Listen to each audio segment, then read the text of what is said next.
ওযু করার সময় কি কি দোয়া পড়া দরকার? খুব দরকারি এবং সুন্দর একটি প্রশ্ন। ওযু করার সময় আমরা কোন কোন দোয়া পড়ব? ওযুর শুরুতে দোয়া আছে, শেষে দোয়া আছে। দোয়া মানে জিকির। নবী করিম সাল্লাল্লাহু আলাইহি সাল্লাম থেকে তিরমিজি বর্ণিত হাদিসে আমরা জানতে পারি, তিনি ইরশাদ করেছেন, লা ওযু লিমান লাম ইউসাম্মিল্লাহ। যে ব্যক্তি বিসমিল্লাহ বলল না, তার ওযু পূর্ণাঙ্গ হবে না। ওযু হবে কিন্তু ওযু কি হবে না? পূর্ণাঙ্গ হবে না। ওযুতে অপূর্ণতা থাকবে। এজন্য ওযুর শুরুতে বলতে হবে বিসমিল্লাহ। কি বলতে হবে? বিসমিল্লাহ বলে এরপরে ওযু শুরু করতে হবে। আমাদের অনেকেই আছি, আমরা ওই যে মোবাইলের ব্যস্ততা, নানা ব্যস্ততার কারণে আমরা এসে ট্যাপটা ছেড়ে দিয়ে হুট করে হাত ঢুকে দিয়ে আমরা ওযু শুরু করে দিই। বিসমিল্লাহ বলার আর খোঁজ খবর। অনেক ইমামদের মতে বিসমিল্লাহ না বললে ওযুই হবে না। যদিও এটা মুফতাবিহি বা ফতোয়া নাই কথার উপরে, এ কথা চাইতে ওযু হয়ে যাবে এটাই সঠিক, কিন্তু ওযু যদি বিসমিল্লাহ বলা ছাড়া করেন, মানটা একটু কম হবে, তরকারি লবণের কমের মতো, এটার কোয়ালিটি একটু কম হবে, কোন রকম হলো আর কি। তো কোন রকম হলে তো হবে না।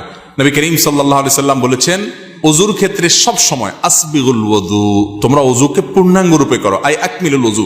ওযু কখনো যেন তেন করতে হয় না, ভালোভাবে করতে হয়। এই যে শীতের মৌসুম আসছে, এখন দেখবেন যে ওযুতে কত তাড়াহুড়া মানুষ করতে পারে। গরমের সময় দেখবেন ওযুখানা সিরিয়াল লাগে থাকে, আর শীতের সময় ওযুখানা সব সিটগুলো খালি, কারণ আসরের ওযু দিয়া এশা পার করার বুদ্ধি। অথচ এরকম চাপাচাপি করে ওযু ধরে রাখা ঠিক না, স্বাস্থ্যের জন্য ক্ষতিকর, আমলের জন্য ক্ষতিকর।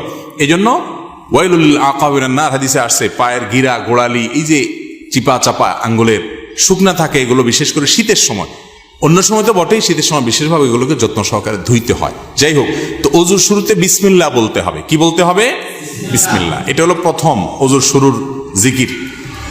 আর ওযুর মাঝখানে কিছু পড়তে হবে কিনা, আপনারা অনেক বই পুস্তক দেখেন, সেখানে হাত ধোয়ার একটা দোয়া আছে, কুলি করার একটা দোয়া আছে, মুখ ধোয়ার একটা দোয়া আছে, মাথা মাসে করার আরেকটা দোয়া আছে, পাও ধোয়ার আরেকটা দোয়া আছে। আছে না নেই? এই সবগুলো দোয়া মুখস্থ আছে, এরকম কপালওয়ালা একজন মানুষ দেখি। সবগুলো দোয়া মুখস্থ আছে, এরকম কেউ নাই? মাশাআল্লাহ, আপনারা দেখা যায় সুন্নত বেদাতের পার্থক্য ভালো বোঝেন। যাক, এটা বিশুদ্ধ কোনো হাদিস দ্বারা প্রমাণিত নয় যে সকল অঙ্গ প্রত্যঙ্গে আলাদা আলাদা দোয়া আছে, তাহলে তো একজনের ওযুতে 10 মিনিট করে লাগবে, ঠিক না? ওযুর শুরুতে শুধু বিসমিল্লাহ পড়বেন, এটি হাদিস দ্বারা প্রমাণিত, যেটি বললাম তিরমিজির হাদিস। আর শেষে একটা দোয়া আছে, একটা বাক্য আছে, কালিমায়ে শাহাদা। সহিহ মুসলিমের হাদিসে আসছে, নবী করিম সাল্লাল্লাহু আলাইহি সাল্লাম বলেছেন, কেউ যদি ওযু সুন্দরভাবে করে, ভালো করে কুলি করে, ডলে ডলে ওযু করে, এরপরে শেষে যদি এই বাক্যটা পড়ে, তাহলে জান্নাতের 8টা দরজার সবগুলো একসাথে খুলে যায় এবং সে যে কোনোটা দিয়ে প্রবেশ করতে পারে। সে বাক্য হলো কি? সে বাক্য হলো, আশহাদু আল্লা ইলাহা ইল্লাল্লাহু ওয়াহদাহু লা শারীকা লাহু ওয়া আশহাদু আন্না মুহাম্মাদান আবদুহু ওয়া রাসূলুহু। ওযুর শেষ এই কালিমা শাহাদা পাঠ করবেন। এটাকে আমি বলি, এটা হলো জান্নাতের 8 দরজার কমন রিমোট। এক রিমোটে 8 দরজা খুলে যায়, এরকম একটা আমল। কিন্তু শুধু দোয়া পড়লে হবে না, ওযুটা সুন্দর করে করতে হবে, শীতের ভয় করা যাবে না, ডলে ডলে ধুইতে হবে, পানি অপচয় করা যাবে না, শুরুতে বিসমিল্লাহ বলতে হবে, মেসওয়াক করতে হবে। মেসওয়াক ছাড়া ওযু কখনো পূর্ণাঙ্গ হয় না। মেসওয়াক কয়জনের পকেটে আছে যদি আমি এখন জিজ্ঞেস করি? আমি নিশ্চিত 10টা হাতে উঠবে না। আমি কি ভুল বলছি? বেশিরভাগ অংশ আমরা মেসওয়াক করি না। মেসওয়াক একটা ডাল রাখবেন পকেটে।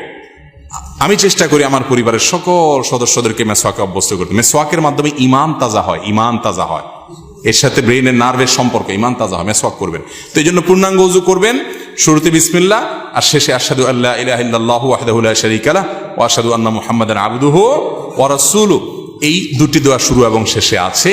এই শেষেরটা মুসলিমে বর্ণিত আছে। তিরমিজিতে আরেকটি দোয়া আছে, আল্লাহুম্মা জাআলনি মিনাত তাওয়াবিন ওয়া জাআলনি মিনাল মুতাতাহহিরিন। আল্লাহ আমাকে তওবাকারীদের শামিল করেন, পবিত্রতা অর্জনকারীদের শামিল করেন। কারণ আল্লাহ তাআলা কোরআনে বলছেন, ইন্নাল্লাহা ইউহিব্বুত তাওয়াবিন ওয়া ইউহিব্বুল মুতাতাহহিরিন। আল্লাহ তওবাকারী এবং পবিত্রকারীদের পছন্দ করেন। তাহলে ওযুর শুরুতে বিসমিল্লাহ, শেষে কালিমায়ে শাহাদা, এবং তারপরে যদি আরো অতিরিক্ত পড়তে চান, সুযোগ থাকে, আরেকটা হাদিস আছে, সেটাও পড়া ভালো, আল্লাহুম্মা জাআলনি মিনাত তাওয়াবিন ওয়া জাআলনি মিনাল মুতাতাহহিরিন।